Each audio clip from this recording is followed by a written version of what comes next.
परमात्मा श्री राधा कृष्ण के चरणारविंदों में शतकोटि नमन बंधन करते हुए मित्रों को, जिज्ञासुओं को, धर्म प्रेमियों को, ज्योतिष विज्ञान प्रेमियों को हर हर महादेव, बम बम भोले, नमः शिवाय।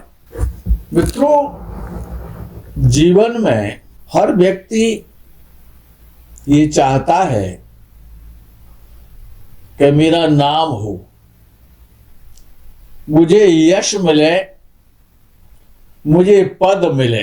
जन्म कुंडली में तीसरा भाव, षष्ठ भाव, दशम भाव और एकादश भाव ये सम्मान दिलाते हैं, पद दिलाते हैं, यश और प्रतिष्ठा दिलाते हैं, राज्य सरकार और केंद्र सरकार से संबंध स्थापित कराते हैं। लेकिन इन चारों भावों में 3, 6, 10, 11 में जीवन की सर्वोच्च उन्नति, बुलंदी को छूना, यह केवल दशम भाव है। दशम भाव जीवन का, पूरी कुंडली का सबसे महत्वपूर्ण भाव है। उससे ऊंचाई वाला कोई भाव नहीं है, सबसे ऊंचा भाव है। शासन के द्वारा सम्मान और प्रतिष्ठित और उच्च पद प्राप्ति दशम भाव ही दे सकता है। सरकार और शासन के साथ कार्य करना, चांसलर, वाइस चांसलर, गुरु पद प्राप्त करना, ये दशम भाव ही आपको बताएगा। अब दशम भाव में सबसे पहले देखा जाता है कि यदि लग्नेश बैठा हुआ है, क्यों लग्नेश व्यक्ति स्वयं होता है। यदि लग्नेश दशम भाव में बैठ जाए, अब कोई भी हो सकता है लग्नेश, इससे कोई मतलब नहीं है। लग्नेश दशम भाव में बैठे तो ऐसा जातक जिसका लग्न का स्वामी दशम भाव में बैठेगा, तो ऐसा जातक पिता के सुख से हमेशा संपन्न रहेगा, पिता का पूर्ण सुख मिलेगा, शासन की कृपा, शासन से सम्मान, शासन की अनुकंपा प्राप्त करेगा, समाज में प्रसिद्ध होगा, बहुत ख्यातिवान होगा। लग्नेश का दशम में बैठना बहुत बड़ा विषय है, सामान्य विषय नहीं है। अर्थात वो व्यक्ति जीवन की ऊंचाइयों को छुएगा और अपने भुजार्चित, अपने पराक्रम, अपने बल, अपने पौरुष से धनवान बनेगा।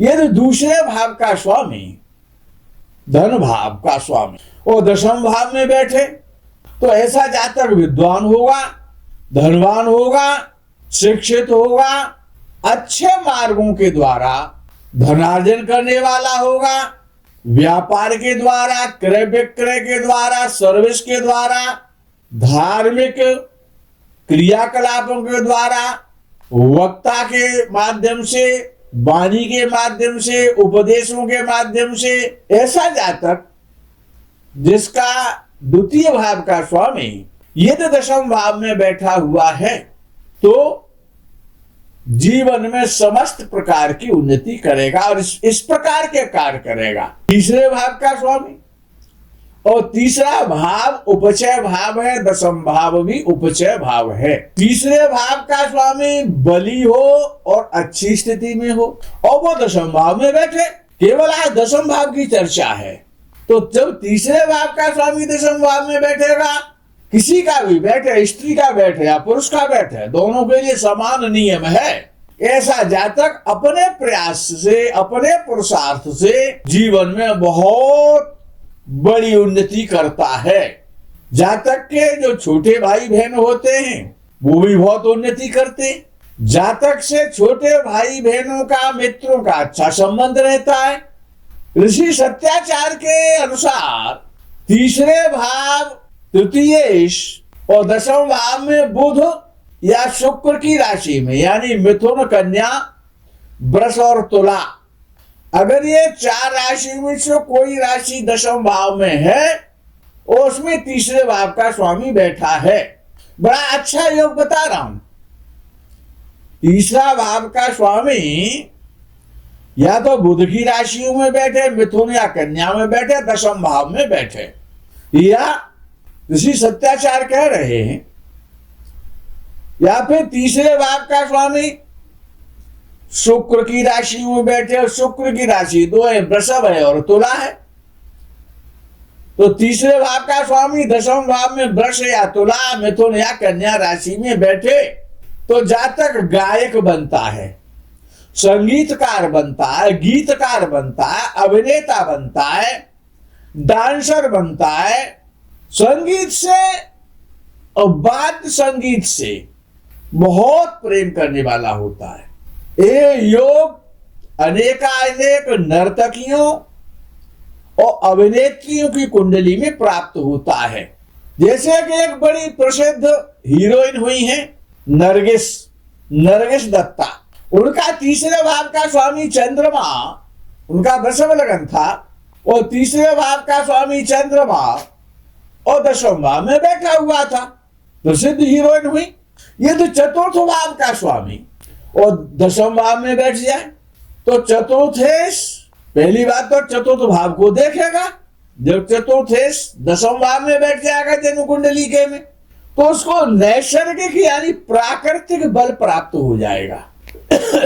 जब चतुर्थ भाव का स्वामी दशम भाव में बैठेगा तो ऐश्वर्य प्रदान करेगा, ईश्वर की उसको कृपा प्राप्त होगी। भूमि का सुख है, भवन का सुख है, वाहन का सुख है, मित्रों का सुख है, परिवार का सुख है, लग्जरी लाइफ व्यतीत करेगा। अत्यंत शुभ स्थिति है ये। चतुर्थ भाव का स्वामी और दशम भाव में बैठ जाए जन्म कुंडली के दशम भाव में, माता दीर्घायु होगी, माता प्राय स्वस्थ रहेगी। ऐसा व्यक्ति शासन में और प्रशासन में उच्च पद प्राप्त करता है, समाज में प्रतिष्ठा प्राप्त करता है, प्रसिद्ध होता है, और यदि वो व्यापार कर रहा है तो बहुत बड़ा व्यापारी बनता है और बहुत सारा धन अर्जित करता है। पंचम भाव का स्वामी दशम भाव में बैठे, अब पंचम भाव और दशम भाव केंद्र और त्रिकोण का संबंध बन जाता है। अपने में एक राजयोग है, तो पंचमेश अपने भाव से यद्यपि षष्ठ भाव में होता है, तथापि त्रिकोणेश होने से राजयोग देता है, क्योंकि केंद्र त्रिकोण का राजयोग का निर्माण तो उसने कर दिया। तो ऐसा व्यक्ति जिसका पंचम भाव का स्वामी दशम भाव में बैठा है, तो केंद्र त्रिकोण का राजयोग तो बन गया, भले ही वो षष्ठ भाव में बैठा है। ऐसा व्यक्ति बहुत बड़ा व्यवसायी, सुप्रसिद्ध, भूसंपत्ति वाला, कीर्तिवान और धार्मिक प्रवृत्ति वाला व्यक्ति होता है। किसी न किसी प्रकार से धर्म से जुड़ा रहता है, लेकिन ऐसा विद्वान कहते हैं कि वो शिक्षा के लिए अच्छा नहीं होता। ये योग यदि पंचमेश दशम भाव में पीड़ित हो जाए तब शिक्षा के लिए अच्छा नहीं माना जाता है। और यदि पंचम भाव का स्वामी पीड़ित है और दशम भाव में है तो व्यवसाय में भी परेशानियां उत्पन्न करता है। अब बात आती है छठवां भाव, उपचय भाव है। तो जब छठवां भाव क्रूर भाव भी तो है, त्रिषडाय है ना, गलत माना जाता है षष्ठ भाव, रोग, ऋण, शत्रु, ये सभी छठे भाव से विचारणीय है। और मनुष्य का तो रोग भी शत्रु है और ऋण भी शत्रु है, लड़ाई झगड़ा मुकदमा भी, ये सब शत्रु ही तो है। तो ऐसा जातक जिसका षष्ठ भाव का स्वामी जब दशम भाव में बैठता है तो वो जातक दिखने में तो धार्मिक हो सकता है, धार्मिक कार्य कर सकता है, लेकिन कहीं न कहीं निहित स्वार्थ छिपा रहता है। यानी अच्छे कर्म करते हुए भी और क्रूर कार्य कर सकता है, पाप कर्मों में लिप्त रहता है। नौकरी में स्थानांतरित वो सर्विस करता है तो नौकरी में स्थानांतरण यानी ट्रांसफर, परिवर्तन ज्यादा होता है जीवन में।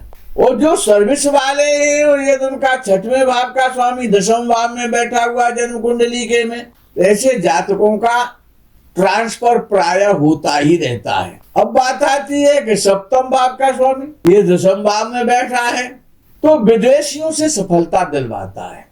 विदेश से व्यापार, यात्राओं से व्यापार, समुद्री व्यापार, पत्नी अच्छी मिलती है ऐसे जातक को जिसका सप्तम भाव का स्वामी सप्तमेश और जब दशम भाव में बैठता है तो अच्छा व्यापारी बनता है। ऐसा व्यक्ति निष्ठावान बनता है और व्यापार में पत्नी भी उसकी सहायक होती है। अब अष्टम भाव का स्वामी अष्टमेश अच्छा तो नहीं माना जाता, अष्टम भाव सबसे ज्यादा गलत माना जाता है। तो जब अष्टम भाव का स्वामी जब दशम भाव में बैठेगा तो माता पिता के आशीर्वाद में कमी आ जाएगी, यानी माता पिता का सुख जल्दी खत्म हो जाएगा, चाहे भली माता पिता बड़े क्यों ना रहे। ये योग अच्छा नहीं अष्टम भाव का स्वामी दशम भाव में बैठना। जब अष्टमेश की दशा आ जाती है ना और वो दशम भाव में बैठा हुआ है तो जीवन बड़ा कष्टमय हो जाता है, दुरू हो जाता है, जीवन वृत्ति की समस्याएं पैदा हो जाती हैं। यदि नवम भाव का स्वामी दशम भाव में बैठे ये तो एक राजयोग है, केंद्र त्रिकोण का राजयोग फिर बन जाता है। लेकिन ये राजयोग पंचम भाव के स्वामी से बलवान राजयोग है, क्योंकि त्रिकोण जो है, जो नवम भाव जो त्रिकोण है वो सबसे बली त्रिकोण है, बलवान है वो। तो जब नवम भाव का स्वामी जब दशम भाव में बैठता है जन्म कुंडली में केंद्र में तो धर्म कर्माधिपति राजयोग का निर्माण हो जाता है। ये बड़ा शुभ संबंध है और बहुत अच्छा कर्म माना जाता है कि जो नवम भाव का स्वामी दशम भाव में दशम भाव के स्वामी के साथ बैठे तो ये उत्तमोत्तम संबंध है, उत्तमोत्तम राजयोग है। ऐसा जातक समृद्धि प्राप्त करता है, उच्च पद प्राप्त करता है, धनवान होता है, सबका प्रिय होता है, धर्म पर चलने वाला होता है, हृदय से धार्मिक होता है। जब नवमेश और दशमेश की जब युति हो जाए दशम भाव में, क्योंकि विषय दशम भाव का है आज, ऐसा व्यक्ति सबका प्रिय भी होता है, बहुत बड़ा धनवान बनता है। नवमेश और दशमेश की युति मंत्री बन सकता है, सेना में प्रमुख बन सकता है, विद्वता में प्रसिद्ध हो सकता है, उच्च स्तर की सोच होती है, जीवन वृत्ति उच्च स्तर की होती है, जो भी काम करेगा उच्च स्तरीय काम करेगा, परोपकार में हर समय लगा रहेगा।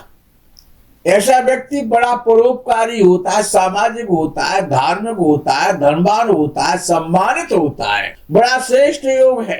दशम भाव का स्वामी दशम भाव में बैठे तब क्या होगा, पीड़ित ना हो, समस्या यही है। शनि राहु केतु ये बड़ा कष्टदायी ग्रह हैं, इनकी युति और इनकी दृष्टि बहुत खतरनाक है। यदि पीड़ित ना हो दशम भाव का स्वामी दशम भाव में बैठे तो बहुत सफल जीवन देता है, जीवन की ऊंचाइयों पर पहुंचाता है। दशम भाव संन्यास भी दिलवा देता है। जब 4-5 ग्रह दशम भाव में बैठ जाए तो ऐसा व्यक्ति सन्यासी भी हो जाता है, सारे काम छोड़ देता है, जबकि कर्म स्थान है। लेकिन बहुत सारे व्यक्ति जिनका 4-5 ग्रहों का योग, चतुर्ग्रही या पंचग्रही योग जब दशम भाव में बनता है तो ऐसे जातक संसार से मोह भंग कर लेते हैं और सन्यासी हो जाते हैं। और 11वें भाव का स्वामी दशम भाव में बैठे, और दशम भाव में दशमेश तो नहीं है ना, अब केवल बात हो रही है अन्य भावों की दशम भाव में बैठने की, अन्य भावेशों की। तो 11वें भाव का स्वामी दशम भाव में बैठेगा तब क्या कराएगा कि ऐसा व्यक्ति धर्मपरायण होगा, कर्तव्य निष्ठ होगा, किसी बहुत बड़े व्यक्ति का या किसी मंत्री का कृपा पात्र होगा, बड़ा प्रिय होगा, वो बुद्धिमान होगा, सत्यवादी होगा, व्यापारी होगा, धार्मिक कार्य कराने वाला होगा, धर्म से हमेशा जुड़े रहने वाला होगा। द्वादश भाव का स्वामी द्वादशेश ये दशम भाव में बैठा है, ये योग अच्छा नहीं है। आर्थिक दंड भोगने पड़ेंगे, राजदंड मिलेगा, कर टैक्स की चोरी भी पकड़ा जा सकता है, पिता से भी संबंध अच्छे नहीं रहेंगे, पिता के संबंधों में खटास आ सकती है। पिता का सुख जल्दी क्षीण हो सकता है। जीवन में दशम भाव किसी भी कार्य विशेष को देखने के लिए, जीवन में उन्नति करने के लिए, व्यापार करने के लिए, राजनेता बनने के लिए, मंत्री बनने के लिए दशम भाव बहुत महत्वपूर्ण है। सबसे अधिक बुलंदियों को छूने वाला भाव है। मित्रों, आज के प्रकरण में यही विराम। आगे के प्रकरण का आप इंतजार करें। तब तक के लिए हर हर महादेव, बम बम भोले, नमः शिवाय। जय गो माता की।